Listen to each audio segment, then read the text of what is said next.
ఆశ్రయదుర్గమైన యేసయ్య నామమునకు మహిమ కలుగును గాక.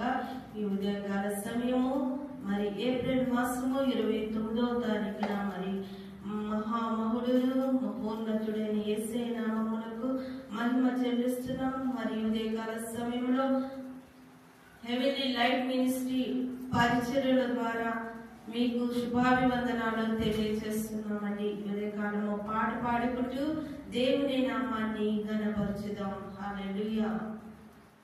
సర్వోన్నతుడా నీవే నాకు ఆశ్రయ దుర్గము, సర్వోన్నతుడా నీవే నాకు ఆశ్రయ దుర్గము, ఎవరు లేరు నాకు ఇల్లలో, ఎవరు లేరు నాకు ఇల్లలో, ఆదరణ నీవేగా, ఆనందము నీవేగా, ఆదరణ నీవేగా, ఆనందము నీవేగా, సర్వోన్నతుడా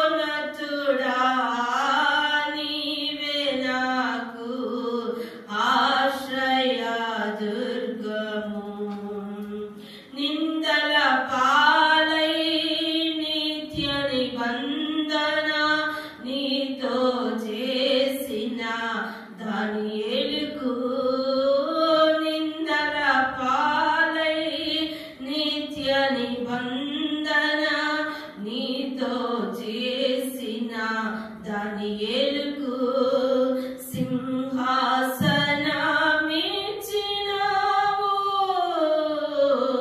సింహాల నోళ్లను మూసినావు, సర్వోన్నతుడా నీవే నాకు ఆశ్రయ దుర్గము, సర్వోన్నతుడా నీవే నాకు ఆశ్రయ దుర్గము. హల్లెలూయా. ఈ ఉదయకాల సమయంలో పాస్టర్ సల్మాన్ రాజు గారు వచ్చి మనకి ప్రామిస్ వర్డ్ వాగ్దానాన్ని మనకు తెలియజేస్తారు. హల్లెలూయా. దేవుని నామము మహిమపరచబడును గాక. ఈ ఉదయకాల సమయంలో దేవుడు మనకు అనుగ్రహించిన వాక్యము వాగ్దానము కీర్తన గ్రంథము 29వ అధ్యాయము 3వ వచనము, నేను ఏర్పరచుకున్న వానితో నిబంధన చేసి ఉన్నాను, నిత్యము నీ సంతానమును స్థిరపరచేదను. ఆమేన్. హల్లెలూయా. దేవుడు ఉదయకాలము నిబంధన అనే మాటతో మనతో మాట్లాడుతూ ఉన్నాడు. హల్లెలూయా. బైబిల్ గ్రంథంలో ఎన్ని నిబంధనలు చేయబడినవి. హల్లెలూయా. నిబంధన దేవుడు ఎవరెవరితో ఏ సమయాల్లో చేసుకున్నాడు. హల్లెలూయా. మొదటి నిబంధన మనం చూస్తే, మొదటి నిబంధన మనం గమనిస్తే నోవాహు కాలంలో, చెప్పండి ఏ కాలంలో? నోవాహు కాలంలో దేవుడు 9వ అధ్యాయం ఆది కాండంలో నోవాహుతో నిబంధన చేసుకున్నట్టు మనం చూడొచ్చు. ఏమంటాడు అంటే నోవాహుతో, ఇక ఎన్నడూ నేను మనుషుల పాపమును బట్టి, ద్రోహమును బట్టి, అతిక్రమమును బట్టి నేను భూమి మీద ఉన్న జీవరాశులను నాశనము చేయను అని ఒక నిబంధన నోవాహుతో చేసుకుంటూ, ఆ నోవాహుతో నిబంధన చేసినప్పుడు ఒక ఇంద్రధనస్సును సూచనగా దేవుడు అక్కడ నిలిపినట్టు, నియమించినట్టు మనం గమనించవచ్చు. ఆమేన్. హల్లెలూయా.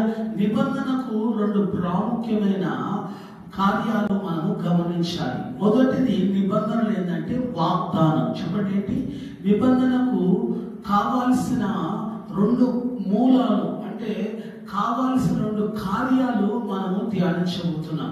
మొదటిది వాగ్దానము, రెండవది సూచన. చెప్పండి, లేకపోతే ముద్ర అని కూడా మనము ధ్యానించవచ్చు. హల్లెలూయా. ఇప్పుడు మనం ఇక్కడ చదివిన వాక్యంలో ఈ నోవాహుతో దేవుడు ఏమంటున్నాడు మీరు గమనించండి.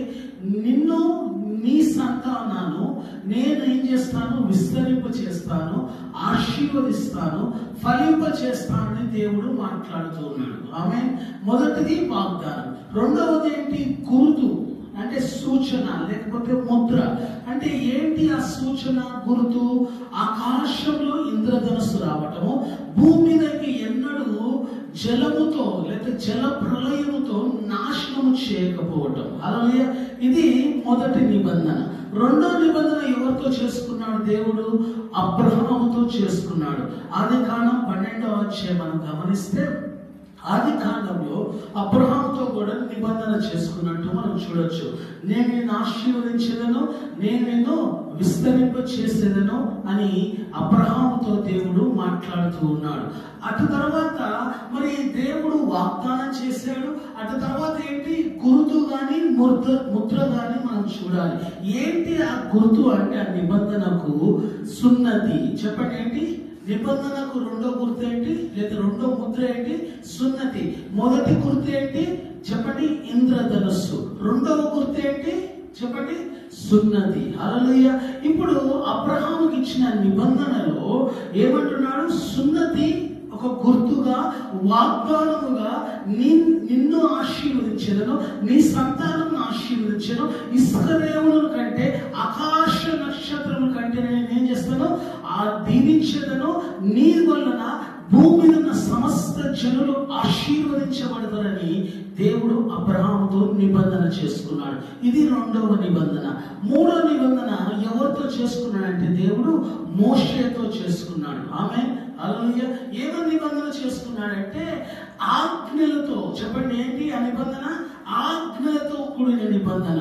రెండవది ఇక్కడ మోషేతో చేసుకున్న నిబంధనలో గుర్తు ఏంటి అంటే సబ్బాతు. చెప్పండి, ఏంటి సబ్బాతు అంటే పరిశుద్ధ దినము, విశ్రాంతి దినము. అదొక గుర్తుగా, ముద్రగా మనం మూడో నిబంధనలు చూడొచ్చు.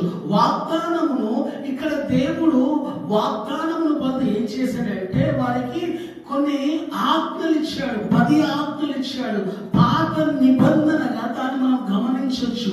హల్లెలూయా. అంటే మోషేతో ఈ మూడో నిబంధన ఎలా చేశాడంటే వాగ్దానములు చేయకుండా ఆజ్ఞలతో నిబంధన ఇచ్చి, ఆజ్ఞల ద్వారా ఒక సబాతును, ఒక నియమాన్ని, ఒక గుర్తును, ముద్రగా దేవుడు మోషే ద్వారా ఇజ్రాయెల్ ప్రజలకు అనుగ్రహించాడు. ఆమె ఇప్పుడు 4వ నిబంధన మనం ధ్యానించబోతున్నాం. ఇప్పుడు చదివిన మాట 29వ అధ్యాయం 3వ వచనంలో, నేను ఏర్పరచుకున్న వానితో నిబంధన చేసి నిత్యము నీ సంతానమును స్థిరపరచెదను. ఈ నిబంధన ఎవరితో చేసుకున్నాడు? దావీదుతో. ఆమె రాజైన దావీదుతో. 2వ సమూయేలు గ్రంథం 7వ అధ్యాయం మనం చదివినప్పుడు ఈ మాటలు మనకు కనపడతాయి.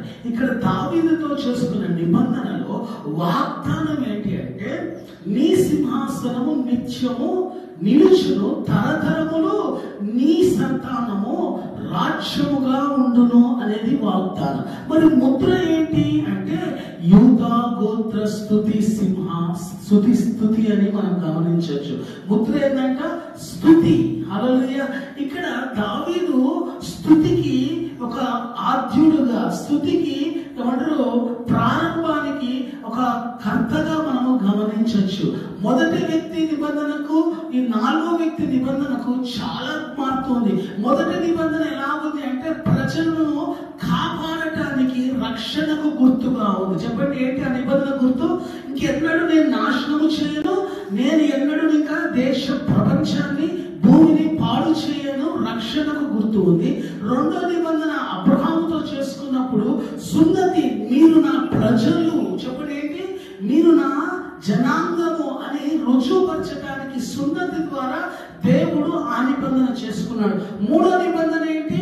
పరిశుద్ధమైన అంటే పరిశుద్ధమైన విశ్రాంతి దినము ఆచరించుట, అంటే ఆరాధించుట, దేవునిని మహిమపరచుట, దేవుని సన్నిధికి రావటము. హల్లెలూయా. మూడవ నిబంధన.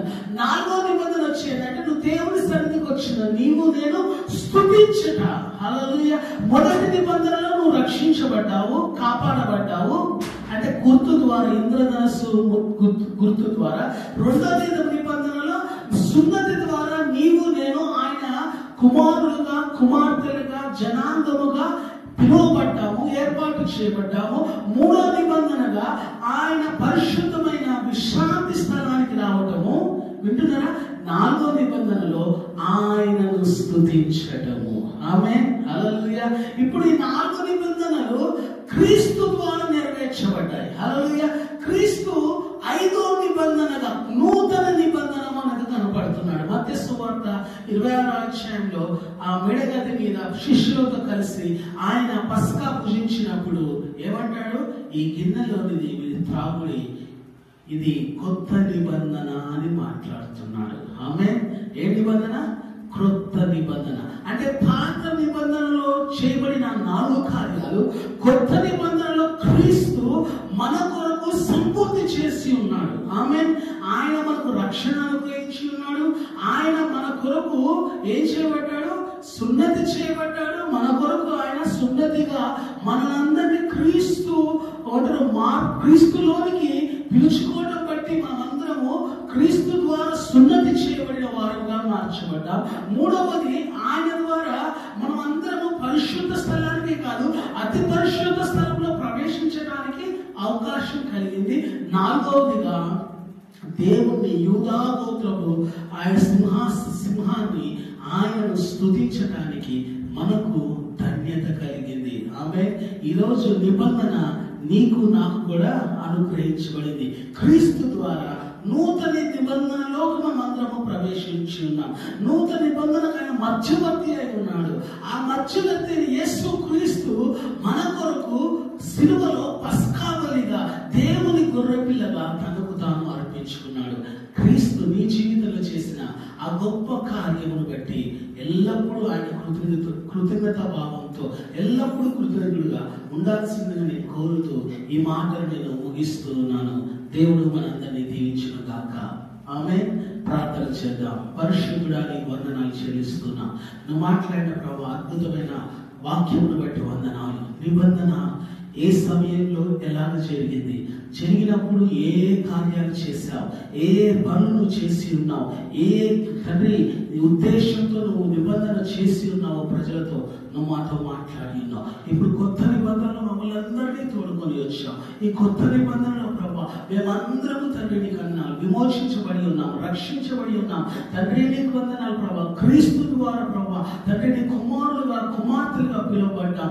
పరిశుద్ధ స్థలానికి కాదు ప్రభా, అతి పరిశుద్ధ స్థలానికి మేము వచ్చి ఉన్నాం. తండ్రి నీకు వందనాలు. నేను స్తుతించటము, నిన్ను ఆరాధించటము మాకు ఇచ్చిన గొప్ప ధన్యతగా మేము భావిస్తూ నీకు మహిమ, ఘనత, ప్రభావములు ఆరోపిస్తూ యేసు నామమున అడుగుచున్నాము ప్రియ తండ్రి. ఆమేన్. హల్లెలూయా. దేవుడు మనందరినీ దీవించును గాక. మరి పాస్టర్ సాల్మన్ రాజు యూట్యూబ్ ఛానల్ని ప్రతి ఒక్కరు సబ్స్క్రైబ్ చేసి లైక్ చేయాల్సిందిగా కోరుతున్నాను. మరొక దినం మనం అందరం కలిసి ప్రభువును స్తుతిద్దాం. అంతవరకు సెలవు.